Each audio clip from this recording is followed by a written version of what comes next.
Hello students of class 9th.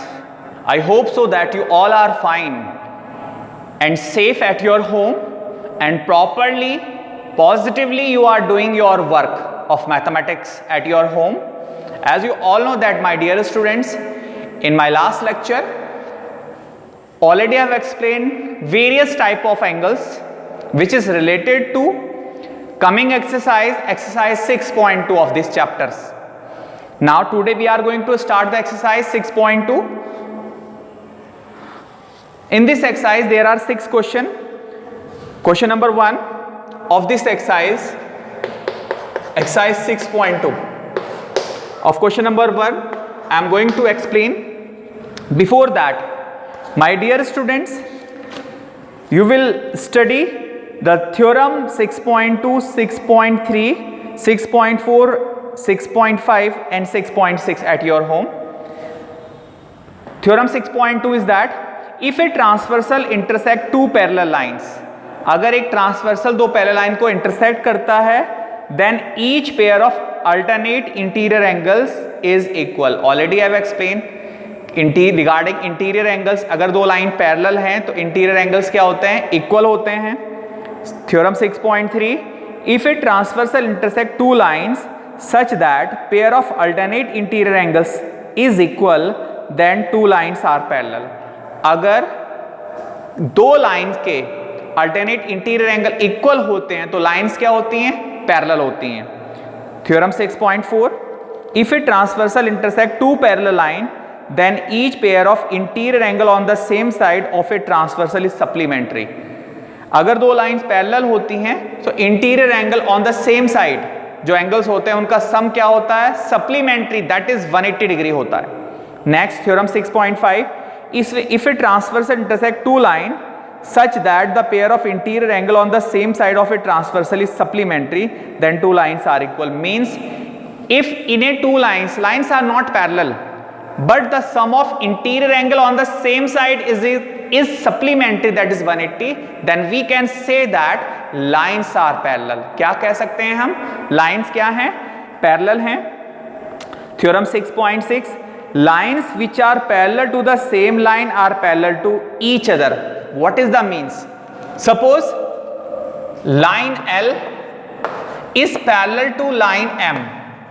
अगर line L parallel है M के and line M parallel है line N के, line M तो parallel है M के और M parallel है N के, then we can say that all lines are parallel to each other. तीनों लाइन क्या हो जाएंगी? ये पैरेलल हो जाएंगे.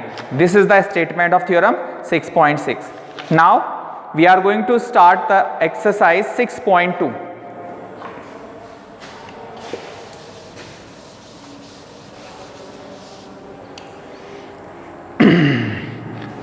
A diagram is given in this question.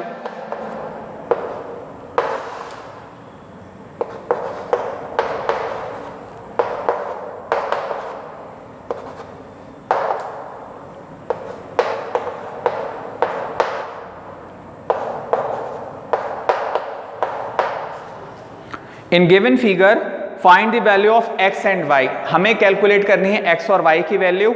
Then show that AB parallel to CD. और ये भी प्रूफ करना है कि AB लाइन CD के क्या है? पैरेलल है. तो देखिए solution of this question.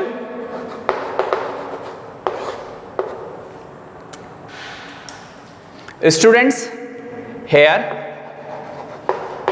50 and x form a linear pair. 50 और x लीनियर पेयर बना रहे हैं. मींस एक लाइन के ऊपर है दोनों, तो दोनों का सम क्या होगा? 180 डिग्री होगा. This implies 50 plus x equals to 180 degree. This implies the value of x is 180 minus 50. This implies x equals to 130 degree. This is the equation number 1. This is the answer of this question. We have to calculate the value of x. Also y is equals to 130 degree. y 130 के equal होगा। आमने सामने जो angle होते हैं, opposite angle, vertically opposite angle, कौन से होते हैं ये? Vertically opposite angle. This is equation number 2 from equation 1 and 2 से we can say that x equals to Y equal to 130 degree. x y के इक्वल आ गया, ये एंगल इसके इक्वल आ गया। कौन से एंगल होते हैं ये वाले?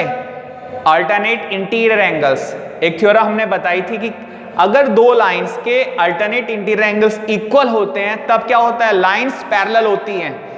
If here x and y are alternate interior angle, here x and y are alternate interior angle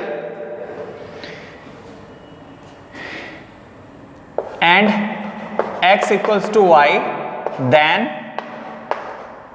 AB parallel to CD, तब AB क्या होगा? CD के पैरेलल होगा। अगर हमने यहां दिखा दिया कि x y के इक्वल है, means alternate interior angles equal है। अल्टरनेट इंटीरियर एंगल तभी इक्वल होते हैं जब लाइंस क्या होती हैं? पैरेलल होती हैं। This is the solution of question number 1 of this exercise. Now study the question number 2 of this exercise.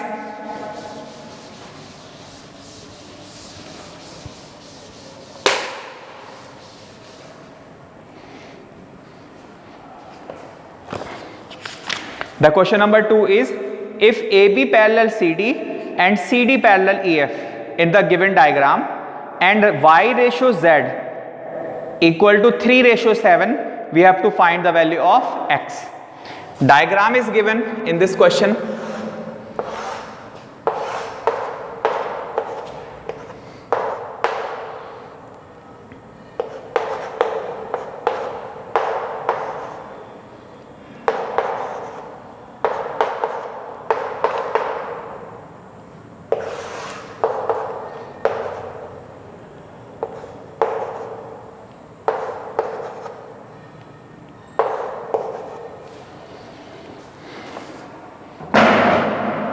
My students, solution of question number 2 is that as AB parallel है CD के and CD is parallel to EF, AB CD के parallel है और CD parallel है EF के।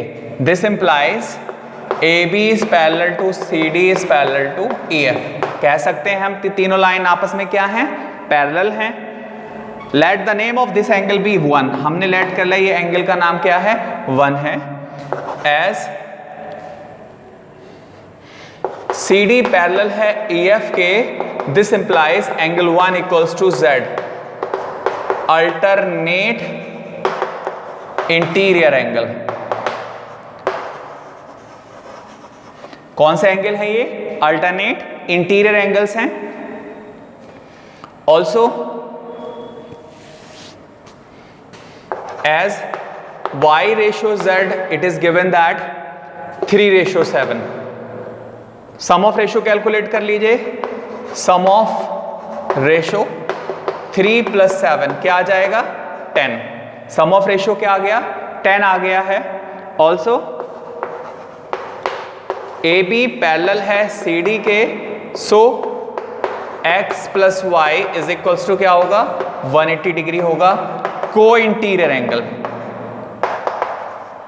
को interior angle से इन दोनों का सम क्या होगा? 180 होगा। Then the value of x, x की वैल्यू क्या होगी? The ratio of x is 3, sum of ratio is 10 and the addition of these two angle which is equals to 180 degree. 0 से 0 कैंसिल, 18 3 जा 54। x की value क्या आ गई है? 54 आ गई है। From diagram angle x is equals to angle z, we can observe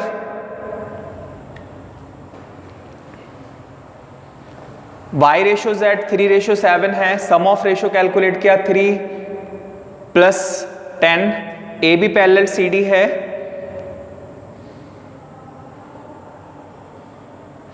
my students one thing is fault here.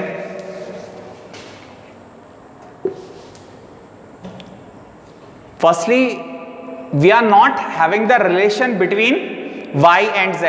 y और z we are giving the relation between y and z. y और z में relation दे रखा है, x और y में relation नहीं दे रखा है. तो y प्लस 1 का सम क्या होगा? 180 होगा लीनियर पेयर से. This implies angle y plus angle 1 equals to क्या होगा? 180 होगा लीनियर पेयर से. दिस इंप्लाइज y और 1 की वैल्यू क्या आई है? z equals to 180 degree. Calculate sum of ratio क्या आ गया दोनों एंगल्स का? 10. तो द वैल्यू ऑफ y की वैल्यू क्या आ जाएगी? y की वैल्यू आ जाएगी, y का रेशियो क्या है? 3. सम ऑफ रेशियो कैलकुलेट किया था 10 और एक्चुअली रेशियो y और z में दे रखा है. The ratio is given between y and z so that we need the sum of y and z. अभी हमने पीछे कैलकुलेट कर लिया था, यहां पर x और y का सम भी 180 होगा, लेकिन रेशियो हमें गिवन है किसमें? y और z में. तो सम भी हमें किसका कैलकुलेट करना पड़ेगा? y और z का कैलकुलेट करना पड़ेगा.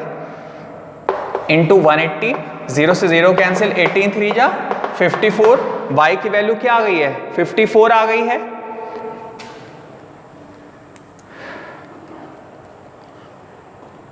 एंड z की वैल्यू क्या आ गई है? z की वैल्यू आ गई है 7/10 इंटू 54, सॉरी 180 डिग्री. 0 से 0 कैंसिल, 18 7 जा 126. But from diagram as A B parallel है किसके? ई एफ के. ए बी ई एफ के भी पैरेलल है, तो x किसके इक्वल होगा? x किसके इक्वल होगा? z के इक्वल होगा. तो x equal to z by which angle? Alternate interior angle. Alternate interior angle से. तो x की वैल्यू क्या आ गई है? x की वैल्यू आ गई है आपकी 126 डिग्री. दोबारा देख लीजिए एक बार. ए बी सी डी के पैरेलल थी और सी डी ई एफ के पैरेलल थी. तो we can say that A B is parallel to C D is parallel to E F. कह सकते हैं हम तीनों लाइन आपस में क्या है? पैरेलल है ये. अब from figure let the name of this angle B 1. This line is parallel to this line. Angle 1 किसके इक्वल होगा? z के इक्वल होगा अल्टरनेट इंटीरियर एंगल से. एंगल 1 z के इक्वल होगा अल्टरनेट इंटीरियर एंगल से. एज y रेशियो z 3:7 दे रखा था, सम ऑफ रेशियो कैलकुलेट किया, 10 आ गया. ऑल्सो y प्लस 1, इन दोनों का सम क्या होगा? 180 होगा लीनियर पेयर से. But the angle of 1 is equals to z. ऊपर कैलकुलेट किया था 1 z के इक्वल है अल्टरनेट इंटीरियर से. तो y प्लस z का सम क्या आ गया? 180. सो y की वैल्यू कैलकुलेट की, z की वैल्यू कैलकुलेट की. अब from diagram this line is parallel to this line. So by alternate से we can say that x equal to z. x equal to z by alternate interior angle से. But the value of z is 126 degree. So x equal to 126 degree. This is the solution of question number 2 of this exercise.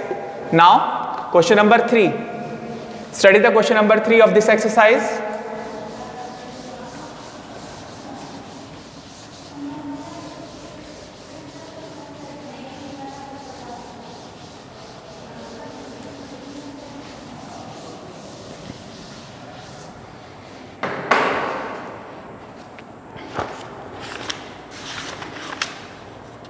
The question number 3 is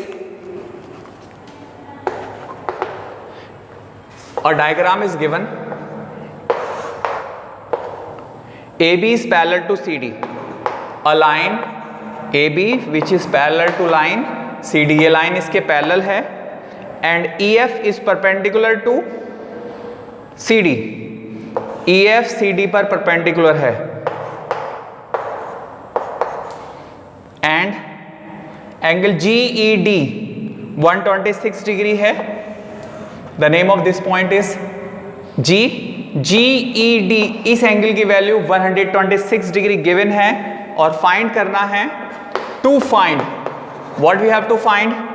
angle AGE comma angle GEF और comma angle FGE, इन तीनों की values हमें calculate करनी है। देखिए solution,